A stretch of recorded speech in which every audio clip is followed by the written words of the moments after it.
Hi, I'm Kody, the editor of Null Byte, the section of Wonder How To that teaches about cybersecurity, ethical hacking, and computer science. Today, we're going to continue our section on cyber weapons, which is going to be a section that kind of focuses on the various weapons of war that are actually used in cyber conflicts around the world by cyber warriors, pen testers, and hackers worldwide. So today we're going to get into Wi-Fi, the kind of elements behind hacking Wi-Fi, and specifically the way that choosing a poor password can make it very trivial for any hacker, or really any even child with a computer, and the ability to use a wireless network adapter like this to break into a wireless network that has a poor password.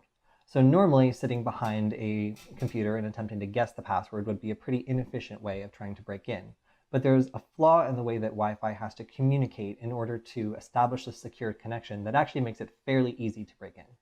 So a wireless network like this is capable of two different things: packet injection and monitor mode. So monitor mode means the ability to listen to a whole bunch of networks all around you instead of just listening in on one, the way that you might have a conversation with one person in a room that's full of people all having various conversations. You can't listen to all of them at the same time while still having a quality conversation with the one person, so you choose to kind of filter them out and only stay on kind of the one channel in this case. So when a card is in monitor mode, it's able to actually scan around and listen to the entire room and kind of give you an indication of what it looks like in the general area. So a card that's capable of monitor mode is able to look around and tell us exactly what is around us and what might be vulnerable to an attack like this. So a card like this is between $12 to $30. And another favorite of ours is the Panda PAU05 adapter. This one doesn't have quite the range we're looking for in this test, but it is kind of discreet and cool. If you're looking for an adapter that is compatible with this kind of attack, it needs to feature both of these features, packet injection and wireless monitor mode. So be sure to check out our guide on which ones actually meet this requirement. And we also have a follow-up guide that is actually a test where we recorded the results of using these things and kind of give you an indication of which ones might kind of meet your needs depending on what it is you're trying to do. So in order to understand how this attack works, we need to understand a little bit about the way WPA and WPA2 work. Those are currently the best we have in terms of encryption for wireless networks. But if we use a weak password, I'll demonstrate how that can allow an attacker to break into your network. So a wireless communication has two different components: the access point, which provides the wireless network like a router, and then the client, like a laptop, a cell phone, or another device that uses Wi-Fi to access the internet. Now, in order to begin connecting, these two have to exchange a hashed version of the shared key in order to authenticate and make sure that this computer, this host, is able to connect to this AP. Actually, we'll call this a client. So any client, be it a cell phone, laptop, Roku, a streaming device, a home media device, Internet of Things device, will connect to the access point. And anytime that it's disconnected, it'll have to share this key again. So that's a problem, because if we are waiting right here, if we are in range of this wireless network, we can simply, if we have one of these wireless network adapters that's capable of it, send a signal to the access point and to the client, where the access point thinks it's the client sending a message, and the client thinks it's the access point sending a message, and what we say is disconnect. So with that simple instruction, we break this connection. They have to reconnect in order to continue doing whatever it is the user is doing with the internet. And as a result, by sitting right here, we can listen in and capture the key. Now, once we have the handshake, is what it's called, we're able to, at that point, leave. We don't need to be here anymore. We don't need to be in range, because as soon as we guess the password against that key, then we know that we've gotten it. So the interesting thing is, using your computer's CPU and GPU, you are able to actually speed up the process of guessing so quickly that if you have a high quality list of passwords, usually stolen passwords like the RockU password list, which we'll get into later, lists like this allow a computer to guess so quickly that if a password is weak, or if a lot of people have used it, if it's like password or 1234567 or something else that's not a very good password, then you'll be able to crack it in a matter of minutes or possibly seconds. So again, this is up to the user. If the person here who set up the access point sets it for something that's very, very secure, then this kind of attack is just not going to work, because you would need a very complicated system in order to guess what this is, and a lot of processing power to churn through enough wrong guesses to eventually get to the right one. In this case, if we have a bad password, it's more efficient to run this kind of attack. So today I'll be demonstrating how you can do that in a matter of seconds, and the way that it's really, really important that you change the password, because it can just take anywhere between 7 and 20 seconds to break into a network with one that's not secured correctly. So let's dive into that now. In order to do this, we'll need a Linux distribution. So in this case, we're going to be using Parrot Security OS. Parrot Security OS is like Kali Linux in that it's an offensive Linux distribution designed for penetration testing. However, it feels more like a desktop environment than Kali Linux does. So in general, if you're looking to do something more than just attack networks, it'll allow you to maybe have a laptop or a dedicated device that's actually specifically for doing this, and maybe not have to jump back and forth as much as you would with something that's more specifically kind of for hacking. So you can get Parrot Security OS from their website, and you can also download a lighter version of it called Parrot Air. And Parrot Air is great because it's smaller, and it mostly includes the tools that are specific for wireless attacks. So for this tutorial in particular, you don't need to download the whole version. If you want to just mess around with wireless networks, in general, you can get away with downloading Parrot Air. So you're going to need a virtual machine in order to do this. I'm using VirtualBox, and VirtualBox is fine because it's free and anyone can get started on it very quickly. So in order to run this, you'll download the image of Parrot Security OS, and you'll boot it in VirtualBox to create this wonderful virtual system, and that will give you the ability to run the attack that we'll be studying today, which is the Airgeddon framework. So Airgeddon is developed by a developer called Visitor, and he decided to create something that is a wireless attack framework that allows you to automatically attack wireless networks like Wi-Fi networks, taking advantage of the various flaws that modern WPA and WPA2 systems have. So that's a big deal because most people rely on WPA and WPA2 for security. So in order to test this out, let's go to Applications, Wireless Testing, and then 802.11 Wireless Tools, and we'll see this spooky alien logo, which lets us know that is Airgeddon.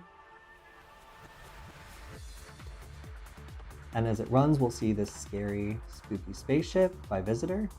And it'll very quickly check to see if we have the scripts that we need in order for it to run. And if not, then if you're in Kali Linux, you might notice several of these are not present or not found. But you can either try to install them yourself, or you can just run Parrot, in which you can see everything is included by default, so we can just breeze through this step. So now you'll notice that my wireless network adapter is not included. So if you're running a virtual machine, especially VirtualBox, you'll need to go to Devices, USB, and then select the correct device. In this case, the Atheros is the chipset on the TP link that we'll be using today.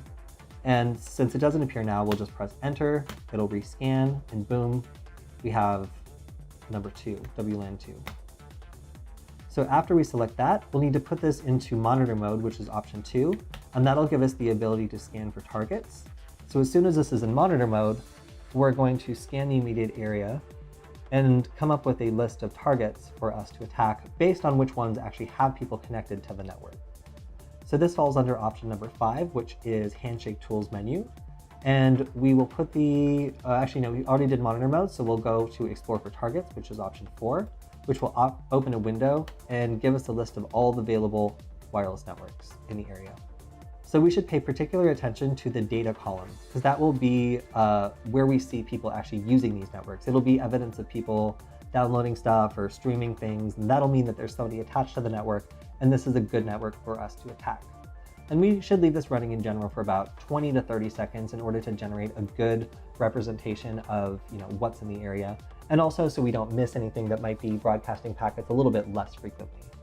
So at this point, we've let it run for about 30 seconds, and we have a number of candidates. So by pressing Control-C, Airgeddon will give us a list of all the different networks that have people connected. In this case, we only have one, which is our test network.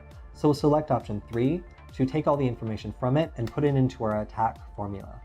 So at this point, we've copied the BSS ID, the channel, the ESS ID, and the type of encryption. And we're going to, at this point, move on to option number 5, which is capture the handshake. So we have 3 different options, 3 different attacks, and different ones will work differently on different networks. I generally recommend starting at 1 and just going right through because 1 tends to work the most frequently against the most networks. So we're going to attempt this, which will use our wireless network card to send out deauthentication packets, which will attempt to temporarily kick off any clients that are connected to this network. Now, this is one of the points I should note. If you do not have permission to do this against the network, this is the point where you would cross the line to doing something illegal. So as soon as you start kicking people off their network, you're actually committing a denial of service attack, even though it is a very small one. So it's important to note that these techniques are powerful and should not be used against basically any network you don't have permission to use.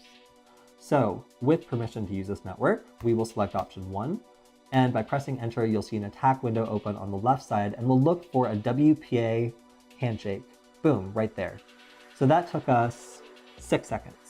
We'll press Y for yes when it asks us if we got the handshake. And congratulations, we got the handshake. We'll now save it to our special file. So in order to get that, I'll just copy a file in there to get the file path. And in this case, I'm going to name it 1 o'clock demo.cap. Boom, saved it, and there we go. So I've already demonstrated at this point, we can go home. There's no reason for us to stick around and be conspicuous. We can actually take this, go home, connect it to our supercomputer or better gaming computer, and utilize its GPU in order to actually crack this password very, very quickly. Now the key to that is having a good password list, and you might have noticed the RockU password list here. But because it's so large, I'm going to use a condensed password list that only has a couple thousand in order to demonstrate how quickly you can churn through thousands of passwords in order to guess a relatively weak one. So now, let's change menus and go to number 7 to go to the main menu, and then select option 6 for the offline WPA/WPA2 decrypt menu. So once we're in this tool, we'll select option 1 to begin an aircrackng dictionary attack. We'll automatically have selected the captcha that we just had, but if we wanted to get a different one, we could just drag and drop it after pressing N in order to select a new one. So we're going to confirm the BSS ID, and then we're going to enter the path of a dictionary file. Now I'm going to use goodguess.txt, which is a password file that has a couple thousand passwords in it, but you can use one that you find. I particularly recommend the RockU one to begin with. So as soon as I press enter, it's going to launch a window that's going to begin to attempt to crack the password by trying a whole bunch of stuff against it. So what the hope is by running this very, very quickly, it'll only take us a couple seconds to understand whether this is a weak password or if it's really going to take a lot of work to make this happen. So let's go ahead and run this, and we'll see how quickly we can get to the network password. Here we go. That took 2 seconds. So we went through 1,320 keys in 2 seconds, and we were able to get this weak password. So the password sucks, but I've seen a lot worse passwords actually in the field. So this is an example of how setting a weak password can make it, 2 seconds here, 6 seconds there, in under 10 seconds. Somebody with a basic, this is a MacBook Air, and a wireless network adapter that costs $16, $12, can do this to your network if you don't have a secure password. So the takeaway from all of this is that WPA is exactly as good as your password is. We went and took basically a wireless network adapter like this one, a virtual machine, and we were able to crack a password in a very short amount of time. So Airgeddon is an amazing tool. It's a framework to audit a whole bunch of different vulnerabilities in WPA, WEP, and other types of wireless encryption schemes. But WPA is the best, and it's still vulnerable provided the people behind it make poor decisions when setting the password. So it's important for us to note at this point that if you're going to be using this, a lot of the tools in Airgeddon are not legal to use against networks that are not yours. So if you don't legally have permission to be auditing a system, if you're not going to want there to be logs in the system of you sending these deauth packets, keep in mind this is a very noisy attack and it does leave evidence. So if you think you're going to be sneaky, this is probably not the tool to pick. So if you're a beginner and you're just kind of getting into this, it's extremely simple to launch one of these attacks, but it's important to know that professionals who know how to look for this sort of thing can detect it very quickly, and they can also determine who it was by the logs in the address of the router or other devices that you might be deauthing. So With that being said, keep in mind that you need to update your passwords and make sure that they are secure and not reused from anywhere else. Make sure that you update both your client and your AP devices to ensure that you're not vulnerable to the crack attack that we did an article on recently. And we'll continue this series on cyber weapons and the people behind them as people are interested, and hopefully you enjoyed this video version of Null Byte. All right, thank you so much, and we'll see you next time.